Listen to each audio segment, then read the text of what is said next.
Ya, shalom. Ketemu lagi di program obrolan ringan keluarga. Kita udah masuk dalam episode keempat, di mana episode-episode kemarin kita sudah membahas tentang keluarga, tentang rumah tangga. Nah, di episode keempat ini kita masih menyambung dari episode ketiga kemarin. Kita mau membicarakan tentang mertua dan menantu yang sering menjadi pemicu adanya ketidakdamaian di dalam keluarga. Sebelum kita mulai, kita satukan hati, kita tundukkan kepala, kita datang pada Tuhan. Terima kasih Tuhan untuk semua yang telah Engkau berikan untuk kami. Sampai hari ini kami ada semuanya hanya karena anugerah-Mu. Kami mau membahas tentang obrolan ringan keluarga, tentang masalah-masalah dalam keluarga, dalam rumah tangga yang sering sehari-hari kami alami. Kami mau sharing, kami mau berbagi apa saja yang sudah terjadi dalam kehidupan kami supaya kami semua bisa mendapat kekuatan dari Tuhan. Sertai program ini dari awal, pertengahan hingga akhirnya. Ke dalam tangan-Mu kami serahkan semuanya. Dalam nama Tuhan Yesus Kristus kami sudah bersyukur dan berdoa. Amin. Ya, kita masuk dalam program episode yang keempat. Judulnya pada episode yang keempat ini, jangan simpan kepahitan. Jangan simpan kepahitan.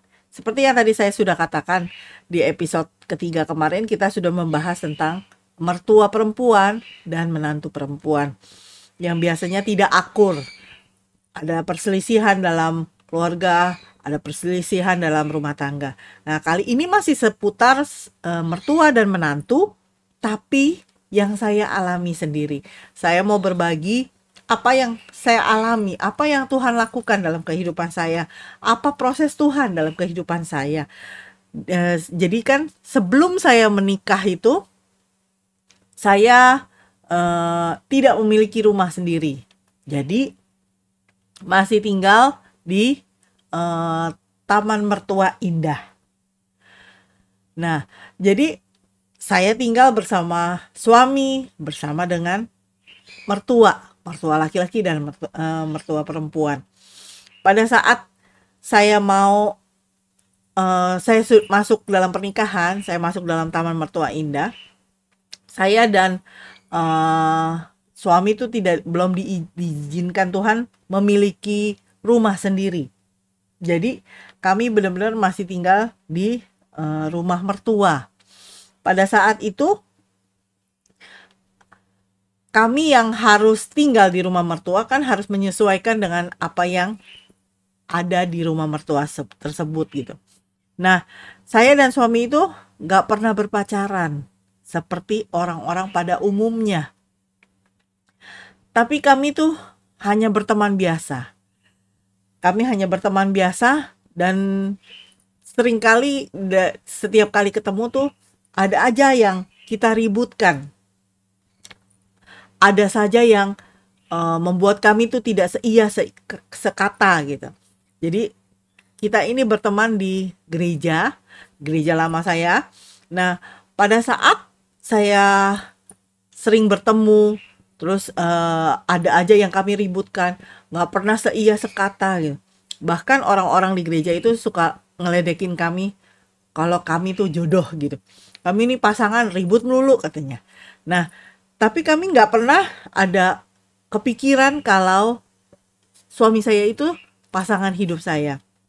Jadi saya mendapatkan nubuat, makanya kita nggak pernah berpacaran seperti pada umumnya orang-orang berpacaran. Nah, Tuhan kirimkan suami saya ini sebagai teman berantem di gereja. Nah, yang Tuhan kirimkan buat saya yang bernama Paulus Suseno Soharsana, itu yang Tuhan izinkan menjadi pasangan hidup saya.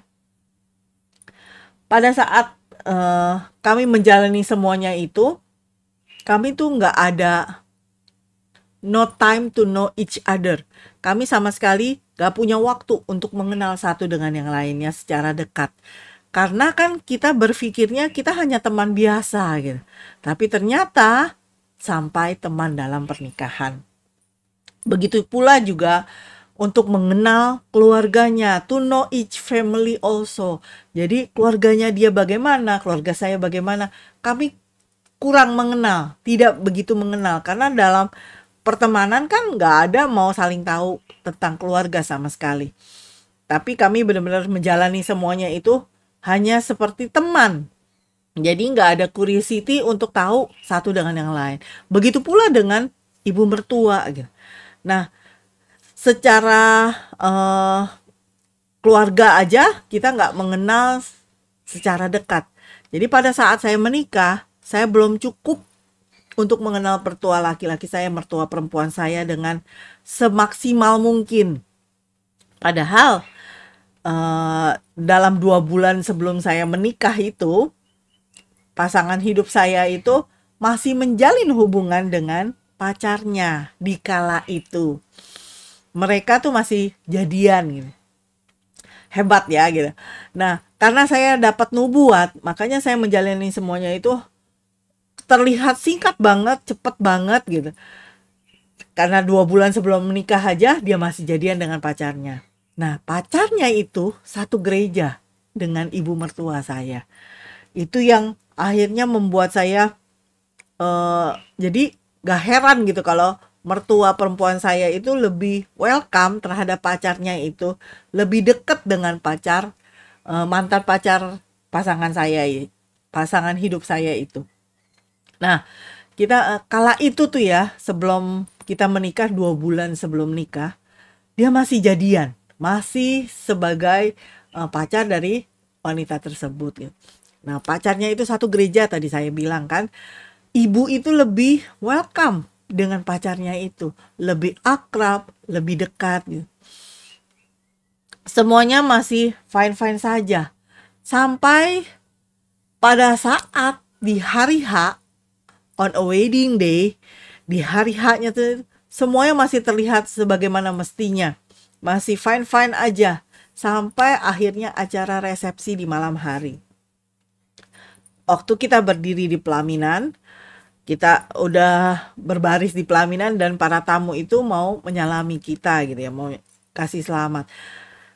Begitu satu-satu tamu itu naik, tahu-tahu waktu saya jadi posisi berdirinya tuh sebelah kiri saya tuh ada papa saya, ada mama saya, kemudian pasangan hidup saya sendiri, dan sebelah kanan saya itu mertua perempuan saya dan mertua laki-laki saya. Jadi tamu itu datang dari mertua laki-laki saya, terus sampai ke sebelah kiri saya. Nah, pada saat kita lagi berdiri di pelaminan itu, tahu-tahu saya mendengar suara gitu. Mantuku sayang ya nggak jadi gitu. Pada saat saya mendengar itu, asli saya kaget gitu. Tapi waktu dia ngomong, mantuku sayang, saya berpikirnya, lah gue mantunya gitu kan. Tapi kok nggak ngomong ke saya, tapi ngomong ke orang lain. Ternyata yang lewat itu mantan pasangan hidup saya. Karena kedekatan mereka, keakraban mereka, terlihat seperti kayak ibu tuh seperti nyesel. Kenapa mantunya bukan yang itu, tapi kenapa saya gitu. Waktu saya dengar itu, saya langsung mengalihkan pikiran saya. Ya udahlah, karena mereka dekat saja gitu. Namanya orang udah dekat ya begitu kan gitu. Saya berusaha menenangkan hati saya pada hari H itu. Setelah pernikahan, saya kan masuk ke Taman Mertua Indah, ke rumah mertua. Jadi saya tinggal di sana hari lepas hari, berjalan, dan mantan suami saya itu masih satu gereja dengan ibu mertua saya. Mulai tuh ada kerikil-kerikil kecil, ada kerikil-kerikil dalam rumah tangga. Mulai ada something di hati saya, mulai ada sesuatu, satu kejadian, 2 kejadian. Berikutnya sampai benar-benar kayak ada sesuatu di hati saya yang nyesekin banget, yang nyakitin banget. Tapi bukan saya buang, tapi saya simpan semua itu di dalam hati saya. Terlebih lagi pada saat ada satu kejadian gitu. Suatu hari tuh ibu mertua saya pulang dari gereja, Dan ternyata di gereja dia ketemu dengan mantan suami saya itu. Dia bercerita kalau dia ketemu terus dikasih sesuatu berupa makanan, suruh bawa pulang, dibuatnya sendiri gitu. Begitu sampai di rumah, ibu mertua saya bilang, Sil nih ada makanan dari sini gitu. Terus ibu saya menceritakan seolah-olah tuh bangga banget ini perempuan bisa membuat sesuatu makanan yang enak gitu, dibagi. Pada saat itu saya masih yang menenangkan diri, ya udahlah gak apa-apa, namanya satu gereja gitu kan. Nah, ibu saya tuh bercerita seakan-akan bangga banget, suka banget sama pemberiannya itu. Padahal dia nggak makan. Dia cuma ngicip sedikit terus udah dia nggak makan. Kalau itu hati saya ada perasaan, wah saya seperti nggak diterima nih gitu. Saya seperti nggak diterima. Mulai ada sesuatu di dalam hati saya. Tapi saya nggak langsung menepis semua pikiran itu seperti saat di pelaminan. Tapi mulai saya pikir, wah apa jangan-jangan saya nggak diterima nih ya gitu. Saya mulai ada bergejolak di dalam hati saya. Besok-besoknya ada lagi kejadian-kejadian yang bikin saya tambah, wah saya diterima nggak nih jadi mantunya gitu. Jadi ada perasaan yang galau segala macam. Tapi bukan saya tepi semua itu, tapi saya simpen dalam hati saya. Ditambah lagi yang bikin saya akhirnya jadi kepahitan, itu suami saya setiap kali saya cerita ya, kalau ibu mertua saya seperti nggak terima saya, seperti dia membanggakan pasangannya dulu gitu, mantannya dulu, sama sekali nggak nganggap apa yang saya ceritakan. Dia kayak menganggap lalu begitu saja, biasa aja, bahkan nggak membela saya sama sekali. Nah, satu kejadian, dua kejadian, terus berulang-ulang sampai akhirnya kepahitan itu menumpuk di dalam hati saya. Itu terjadi berulang-ulang. Saya nggak sadar kalau akar pahit itu sudah ada dalam hati saya. Kenapa saya bilang saya nggak sadar? Karena yang terjadi itu berkali-kali dan saya nggak menjaga hati saya sampai akar pahit itu tertanam di hati saya. Dan dia terus bikin saya mangkel. Pokoknya bikin saya nggak enak sekali gitu dengan apa yang terjadi dalam kehidupan saya. Dan itu berlangsung lama. Itu berlangsung selama 7 tahun. Saya simpan kepahitan itu. Sampai jika ada orang yang lagi ngobrol, dia nggak lagi ngomongin ibu mertua saya, tapi dia cuma sebut kata ibu, maksudnya ibu orang lain lah gitu. Tapi karena saya memanggil mertua saya dengan kata ibu, begitu saya dengar ibu, gigi saya itu bisa gemeretak. Saking ada kepahitan itu, saking saya benar-benar menyimpan semua itu dalam hati saya selama 7 tahun. Bukan waktu yang singkat. Padahal saya tuh masih benar-benar menyimpan kepahitan itu. Dan seminggu sekali saya harus ke rumah mertua. Coba dibayangkan. Pada saat saya masih nyimpan kepahitan itu, saya benar-benar, karena saya udah diberikan rumah sama Tuhan, kami sudah pindah dari rumah mertua. Nah, tapi seminggu sekali saya masih harus ke rumah mertua. Ada suami saya atau tidak ada suami saya harus ke rumah mertua bawa anak saya. Nah, coba bayangkan selama 7 tahun itu setiap kali ke rumah mertua, hati saya bergejolak, kayak nggak terima, kayak gimana gitu. Pokoknya, wah, itu benar-benar nggak enak selama 7 tahun itu. Apa yang saya alami. Jadi, apa sih kepahitan itu? Apa itu kepahitan? Kepahitan itu adalah perasaan sinis dan sebal yang menghasilkan rasa benci terhadap orang lain. Ada rasa sebal, sinis, benci terhadap orang lain. Nah, hal-hal negatif ini tuh gak boleh kita pelihara, gak boleh kita simpan sebenarnya di dalam hati kita. Kita harus buang itu jauh-jauh. Karena Tuhan tuh gak mau lihat hal itu ada dalam, kita simpan dalam tubuh ini yang adalah bait Allah. Kita harus buang segala yang negatif itu dari kehidupan kita. Sama seperti kejadian Kain dan Habel. Dalam Kejadian 4 ayat 7, di situ dikatakan, Apakah mukamu tidak akan berseri jika engkau berbuat baik? Tetapi jika engkau tidak berbuat baik, dosa sudah mengintip di depan pintu. Ia sangat menggoda engkau, tetapi engkau harus berkuasa atasnya. Pada saat si Kain persembahannya tidak diindahkan oleh Tuhan Allah, maka hatinya panas, hatinya muram. Lalu ada firman ini, apakah mukamu tidak akan berseri jika engkau berbuat baik?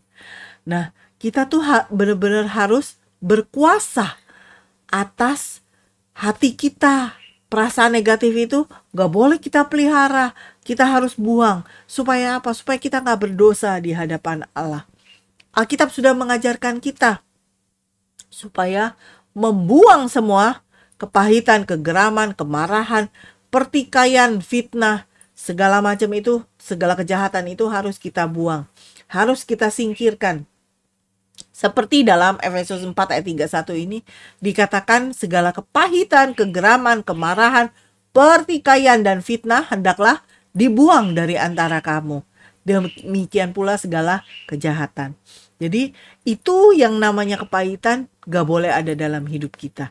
Harus yang baik-baik saja yang kita simpan dalam hati kita. Sebenarnya ada bahaya utama dari kita menyimpan kepahitan itu.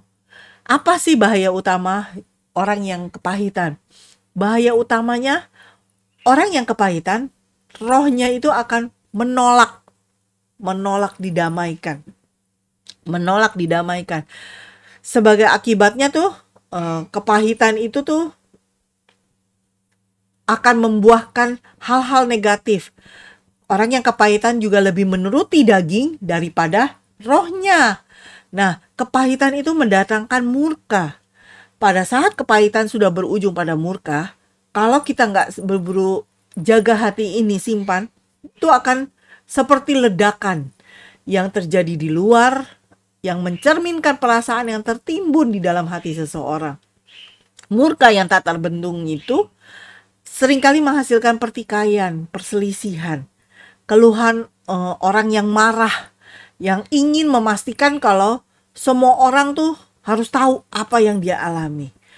Perkelahian itu tidak bisa terelakkan pasti kalau orang yang mempunyai kepahitan. Kemudian keluhan orang yang marah itu yang ingin orang lain tahu apa yang ada di dalam hati dia. Kejahatan lain yang dihasilkan dari kepahitan itu apa? Fitnah. Fitnah itu pun akan terjadi. Untuk apa? Kita menutupi kepahitan itu, fitnah itu akan terjadi. Seperti dijelaskan tadi di Efesus 4 itu ada fitnah gitu ya. Nah, kita harus menjaga hati kita itu. Orang yang kepahitan itu dia akan sakit hati, ada sakit hati dalam hatinya. Umumnya tuh terjadi seperti itu, ada sakit hati, ada sinis, ada perasaan sikap yang kasar, yang dingin, bahkan tidak mengenal lelah untuk menyakiti. Gak peduli, pokoknya tanpa dia sadari atau tidak, dia menyakiti orang lain, tapi karena ada kepahitan di dalam diri dia, itu yang dia lakukan terus-menerus.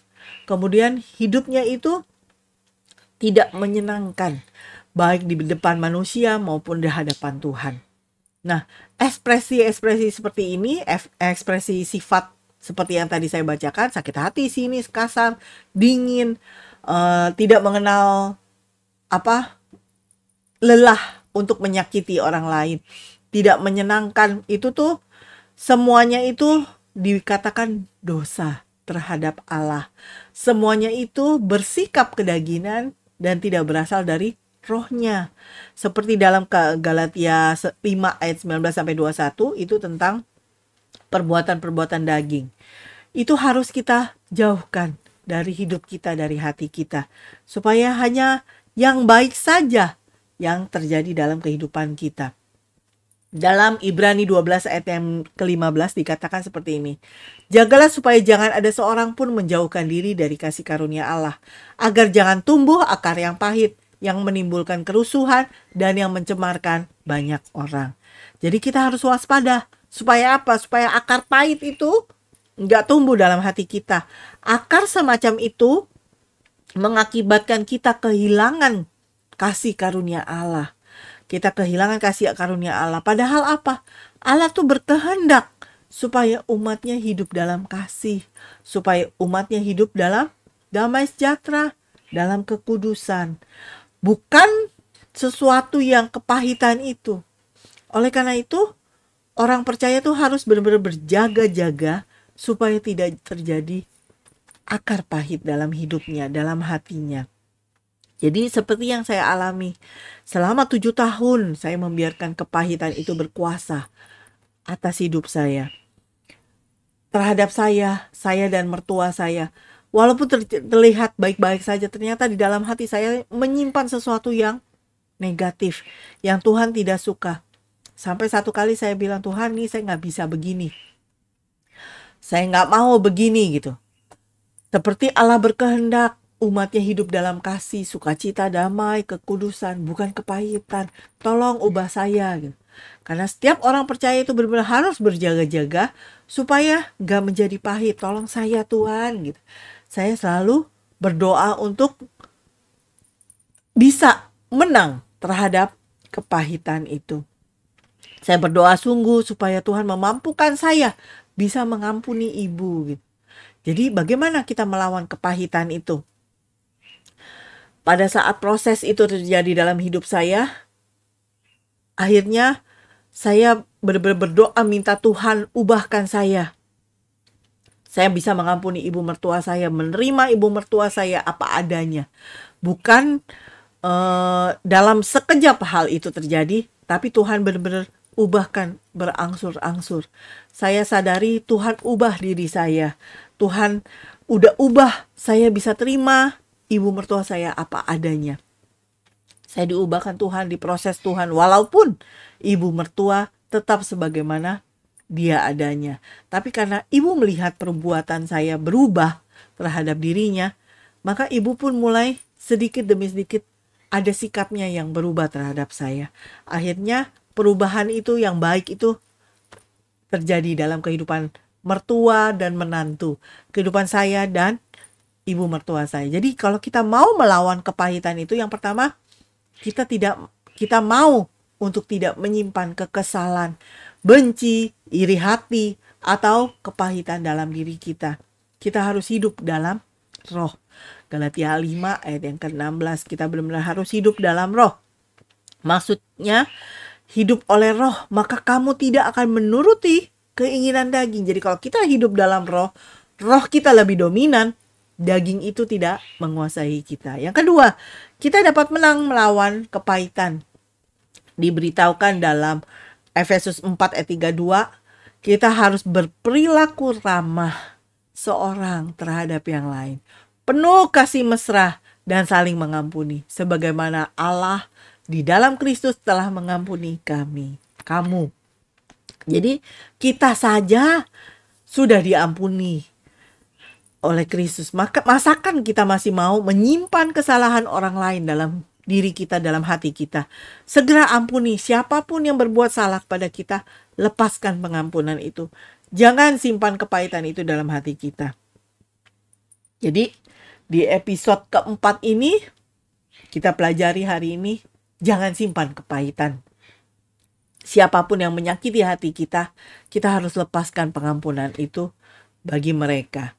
Jadi saya sudah berbagi pengalaman saya tentang yang Tuhan ajarkan, Tuhan proses hidup saya. Lewat ibu mertua saya diproses, diubahkan Tuhan menjadi seperti yang Tuhan inginkan. Ya, kita sama-sama sudah sama-sama menyaksikan pengalaman yang Tuhan izinkan terjadi dalam hidup saya. Saya yang tadinya tidak akur dengan mertua perempuan saya, tapi lewat satu kejadian, dua kejadian, timbul akar pahit itu, tapi Tuhan sudah proses saya. Saya mau diubahkan Tuhan, gak mau nyimpen yang jahat-jahat itu dalam hidup saya. Akhirnya kehidupan saya dan mertua dipulihkan. Setelah 7 tahun, saya dipulihkan. Sekarang mertua saya sudah bersama Tuhan. Itu pun Tuhan jadikan indah kehidupan dia dalam hidup saya. Nanti Saya akan bagi pengalaman hidup saya itu di episode yang akan datang. Saya bisa lewati semua itu, saya percaya saudara-saudara pun bisa lewati semua itu kalau kita mau hidup di dalam Tuhan dan mengandalkan Tuhan sungguh. Kita akan sambung episode ORK pada kesempatan yang akan datang. Yuk, sama-sama kita tundukkan kepala, kita berdoa. Tuhan, terima kasih untuk kesempatan kali ini. Kami sudah berbagi mengenai pengalaman hidup saya yang Tuhan izinkan antara mertua dan menantu. Memang tidak mudah Tuhan, tapi kami harus menjaga hati ini, hidup ini tetap bersih di hadapan Tuhan. Kami mau hidup di dalam roh, sehingga kedagingan itu tidak menguasai kami. Tolong kami Tuhan, lihat setiap hati-hati yang sedang menyimpan akar pahit, kebencian, kekesalan dalam hati mereka. Tuhan lawat, biar mereka buang semuanya itu. Tidak menjauhkan diri dari kasih karunia Allah. Mendekatkan hidupnya pada Tuhan. Dan mengikuti roh Tuhan saja. Sehingga kedagingan itu tidak menguasai kami semua. Tolong kami Tuhan. Kami tidak mampu melakukannya sendiri, tapi kami mampu melakukannya dengan kekuatannya daripadamu. Kau lihat setiap hati yang terluka, kau pulihkan, kau sembuhkan, kau berikan damai sejahtera sukacitamu, sehingga kami semua bisa hidup benar-benar dalam tuntunan roh-Mu saja. Terima kasih Tuhan, kami serahkan semuanya ke dalam tangan-Mu. Pertemukan kami pada episode yang akan datang, supaya kami semua bisa terus dibangun di dalam Kristus, dan kami semua benar-benar menjadi seperti apa yang Kau inginkan. Terima kasih Tuhan. Dalam nama Tuhan Yesus Kristus kami sudah bersyukur dan berdoa. Amin. Terima kasih semuanya. Kita akan berjumpa lagi dalam episode mendatang. Thank you and God bless you.